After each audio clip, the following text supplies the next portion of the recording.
Hi hello എല്ലാവർക്കും എൻ്റെ പുതിയൊരു വീഡിയോയിലേക്ക് സ്വാഗതം. അപ്പോൾ ഇന്ന് ഞാൻ നിങ്ങളെ കാണിക്കാൻ പോകുന്നത് ഞങ്ങളുടെ പുതിയ ക്വാർട്ടറാണ്. ഞങ്ങളിവിടെ താമസം മാറി പഴയ ക്വാർട്ടറിൽ നിന്ന് മാറി പുതിയ ക്വാർട്ടറിലോട്ട് വന്നിട്ടുണ്ട്. അപ്പം ആദ്യം എൻ്റെ ക്വാർട്ടറിൻ്റെ വെളിവശമൊക്കെ ഒന്ന് കാണിക്കാം. ഇത് ഫ്രണ്ട് വശമാണ്, 4 വശവും മലയാണ്.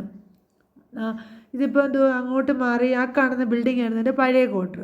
അവിടെ ചെറിയൊരു റൂം, 2 റൂം മാത്രമേ ഉള്ളൂ. അപ്പോൾ ഇപ്പോൾ കിട്ടിയ റൂമിന് ഇച്ചിരി സൗകര്യമൊക്കെ ഉണ്ട്.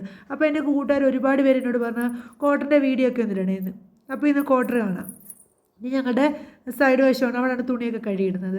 ഇതാണ് എൻ്റെ ക്വാർട്ടറിനകത്തോട്ട് കയറാം. ഞങ്ങൾ മെയിൻ ഡോർ തുറന്ന് കയറി. ഇതാണ് കയറി ചെല്ലുമ്പോൾ ഒരു ഹാളാണിത്. ഇവിടെ മൊത്തം 3 റൂമോളം. അപ്പോൾ ഞങ്ങൾ ഈ ഒരു റൂം ഞങ്ങൾ ഹാളാക്കി സെറ്റ് ചെയ്തു. വലിയതൊന്നുമില്ല, ചെറിയൊരു ഡൈനിങ് ടേബിളും ചെറിയൊരു ടേബിളും ഒരു കട്ടിൽ. ഇനി ഡോർ അങ്ങ് അടച്ചിട്ട് ചേരയും പാമ്പും ധാരാളം ഉണ്ട് ഇവിടെ. തണുപ്പായ കാരണം ഇപ്പോൾ കരടിയൊക്കെ ഇറങ്ങിയിട്ടുണ്ടെന്നാണ് പറയുന്നത്. ഇത് ഹാള്. ഇവിടെ നമ്മൾ വിളക്ക് കത്തിക്കുന്നതൊക്കെ ആ സൈഡിലായിട്ടാണ് വിളക്ക് കത്തിക്കുന്നതെല്ലാം സെറ്റ് ചെയ്തേക്കുന്നത്. ഇവിടെ ഭിത്തിക്കൊക്കെ നേരത്തെ താമസിച്ചാരൊക്കെ പടം വരച്ചിട്ടുള്ളതാണ്. നമ്മളിതിനൊന്നും കളഞ്ഞില്ല, പെട്ടെന്ന് താമസത്തിന് കയറിയതായിരുന്നു. ഈ ഹാള് കഴിഞ്ഞ് നമ്മൾ നേരെ പോകുന്ന ബെഡ്റൂമിലോട്ടാണ്. ഇന്ന് ശ്രീകുട്ടിയും പൊന്നും പഠിത്തമൊന്നും ഇല്ലാത്തതുകൊണ്ട് 2 പേരും ടിവിയുടെ മുന്നിൽ അഡ്മിറ്റാണ്. ടി വി കാണലാണ് 2 പേരും. ഇതാണ് ബെഡ്റൂം. ഇത് ഈ ബെഡ്റൂമിനകത്ത് ഷെൽഫൊക്കെ ഉണ്ട്, 3-4 ഷെൽഫുണ്ട്. അപ്പോൾ കുഞ്ഞുങ്ങളുടെ പുസ്തകമൊക്കെ ആണെങ്കിലും എല്ലാം വെക്കാൻ നല്ല സൗകര്യമാണ്. നല്ല സൗകര്യമുള്ള ബെഡ്റൂമാണ്. ഞങ്ങൾ 3 കട്ടിലെടുത്തിട്ട് വലിയൊരു ഫാമിലി കോട്ടാക്കിയിട്ടൊക്കെയാണ്.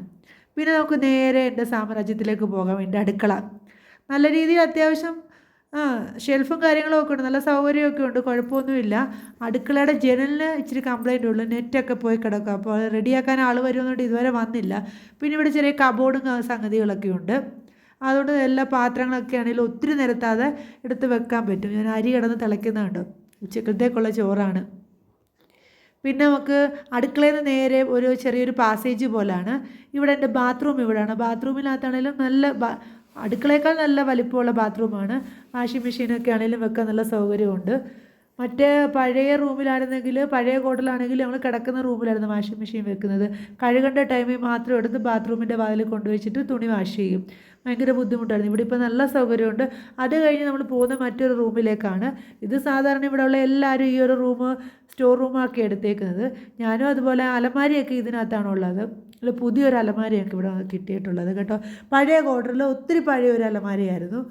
അപ്പം ഞാനിവിടെ എല്ലാം വാരി നിരത്തിയിട്ടൊന്നുമില്ല, എല്ലാ ബാഗുകളും പെട്ടികളും എല്ലാം ഇതിനകത്താണ് വെച്ചിരിക്കുന്നത്. പിന്നെ എൻ്റെ സ്റ്റാൻഡൊക്കെ ഇരിക്കുന്നതുണ്ടോ. അങ്ങനെ ഷൂ വെക്കാനുള്ള ഷൂ റാക്കും എല്ലാം ഉണ്ട്. എല്ലാം കൊണ്ടും നല്ലൊരു സൗകര്യമാണ് ഇവിടെ കിട്ടിയിരിക്കുന്നത്. അപ്പോൾ ഇത്രയേ ഉള്ളൂ എൻ്റെ ക്വാർട്ടറിൻ്റെ വിശേഷങ്ങൾ. എൻ്റെ ക്വാർട്ടർ കാണുമെന്ന് പറഞ്ഞാൽ എൻ്റെ എല്ലാ പ്രിയ സുഹൃത്തുക്കൾക്കും വേണ്ടിയിട്ടാണ് ഞാൻ ഈ വീഡിയോ ഇട്ടേക്കുന്നത്. അപ്പോൾ കാണുന്ന എല്ലാവരും ഒന്ന് ലൈക്കും സബ്സ്ക്രൈബ് ചെയ്യാത്ത ആരെങ്കിലും ഉണ്ടെങ്കിൽ സബ്സ്ക്രൈബ് ചെയ്തേക്കണേ. ബാക്കിയുള്ളൊരു ലൈക്കും കമൻറ്റും ഒക്കെ തരണം. അപ്പോൾ ഇത്രയേ ഉള്ളൂ. Tata, bye bye, see U.